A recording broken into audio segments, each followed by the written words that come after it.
We welcome the next of our special guests now via Zoom, via WA. He is the coach of the Eagles and they are flying at the minute in Adam Simpson. Good morning, Adam. Good morning, boys. Happy Easter. Yeah, happy Easter to you too. Is the Easter Bunny been to the Simo household yet? He had a bit of a late start, Easter Bunny. It was probably around 7:30, 8 o'clock this morning he arrived, so just in a nick of time. We must have started on the East Coast. Makes for a happy Easter when you perform like you did last night. Let's take a look at the result. West Coast knocking off a very good Port Adelaide side, and they did it right from the start.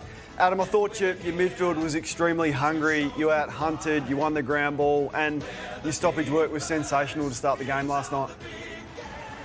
Yeah, look, I thought last week we were pretty resilient. We hung in there against the Bulldogs, but you know, the ruthlessness that we needed to bring this week was another level. So, yeah, happy with our start. We converted early, held possession, and yeah, our first half was pretty special. We've seen this weekend just the mental aspect of the game, and some teams, if you're slightly off, you'll get found out. As a coach, how challenging is it to bring that every week? Yeah, the pre-game speaks is pretty important, I suppose, but at the same time, I don't think they listen to me anymore. But we know it's important. We know starts are really important, in particular when you're away from home as well. So we didn't get it right last week, and I thought we had a real big focus on our start. And I think we kicked 3 or 4 goals in the first 10 minutes and owned the football around the contest as well. So when we get the contest right, the rest of the game sort of works for us pretty well. Adam, you look at where teams can improve, and we've had a bit of a discussion on our show so far around, you know, how Tex looks fitter, Josh Bruce looks fitter, Jake Stringer looks fitter, and they're getting a better return. What about Tim Kelly? Is he a lot fitter right now than he was, you know, in his first season with the Eagles? Yeah, I'm not quite sure. When we recruited him, he was 2 or 3 kilos heavier than the year before, and I think he bluffed me a little bit. He said he put a bit of muscle on. So come back this pre-season, he looked lean, not necessarily fitter, but I think he's in better condition physically. He really wants to lead and stand up for the club. I didn't think he had a bad year last year for a 3rd, 4th year player, but he's definitely started the season in pretty good form. When you announce rules where it's advantageous for the tall forwards, and you've got 3 of them, Darling, Kennedy and obviously young Oscar Allen, they must be licking their lips at the moment. They were terrific last week against the Dogs and they were good again.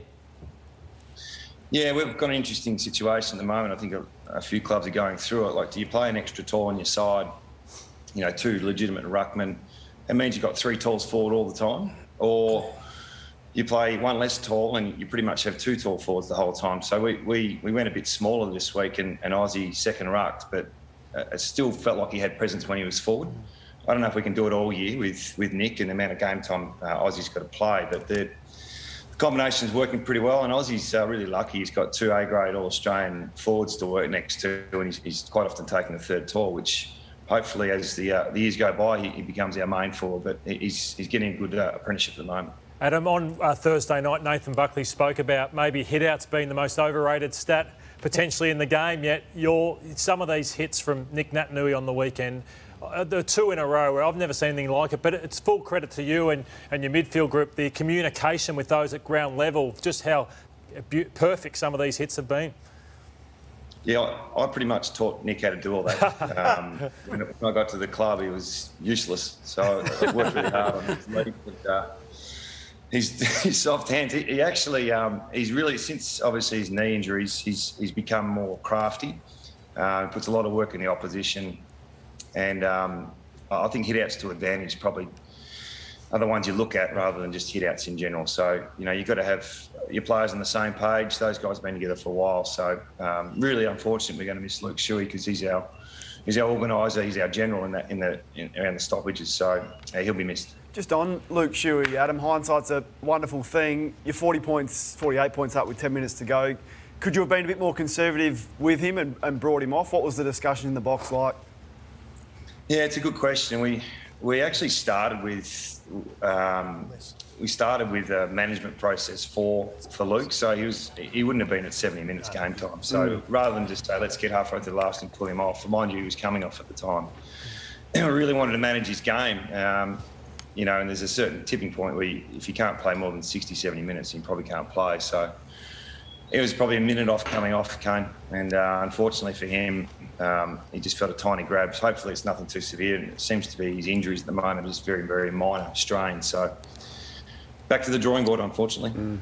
Adam, are you able to get us caught up in the Liam Ryan moments, as most of us are in footy? He had 3 big goes at it against the Bulldogs and didn't get one of them paid. He did it again last night, and fortunately has probably got the mark of the year sewn up already. I just wish the car was still available. I don't know what it is now. I don't think it's anything.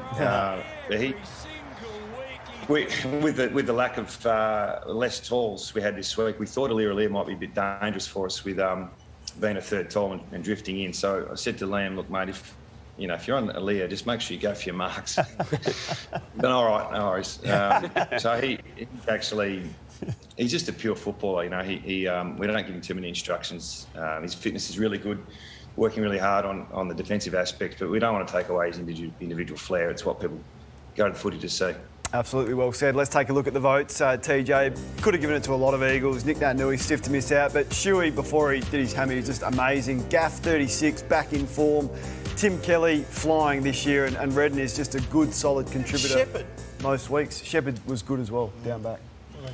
Adam, just before we let you go, can I ask you your thoughts on we'll play a little clip first, on the Amazon documentary. I haven't seen it yet, but I've seen a few clips, including this one. Let's just have a look at you in action. I think this was before you headed off to the hub. OK, squads win flags. So why don't we just win one of these? This is our purpose. Families, friends and flags. Don't forget that. So real fly-on-the-wall stuff there, and obviously the cameras followed you for the bulk of the year, if not all the year. Were you happy with the... Didn't it? Sorry, mate? That aged well. Yes. But is it something you do again, and were you happy with the end result and how you and the club was portrayed? Oh, it is what it is. So I think, unfortunately, and fortunately, I suppose, for Amazon, there was a COVID situation, so there's a lot of... different aspects to the season that you wouldn't normally get. But they probably missed a little bit about what our club's about with our families and how we interact with our supporters and some of the off-field stuff. So most of the stuff that was filmed with us was just pre-game, post-game, game day issues. And I think all the clubs would have probably had more access to the broader community of AFL. But outside of that, look, it is what it is. Everything you saw there is pretty real. A lot of stuff hit the cutting room floor, really. There was a lot of other situations we went through, but trying to squeeze 6 clubs into 7 episodes would have been quite difficult. So, yep, it is what it is, really. If we had to do it again, it wouldn't be the biggest issue in the world. It's just 2 more people in your team meetings, I suppose. All right, terrific stuff. Adam, thanks very much for your time and your honesty, and all the best for the rest of the season. Thanks, boys. Okay, thank you. Adam Simpson joining us there, West Coast Eagles coach. Always very honest, isn't he? And he's forged a great career, hasn't he? 2-time premiership player, now premiership coach, and they love him. Looks in total control of what he does. Doing. Hey, Geronimo. Hey, Shepherd should get votes, mate. I didn't know where you're going with that.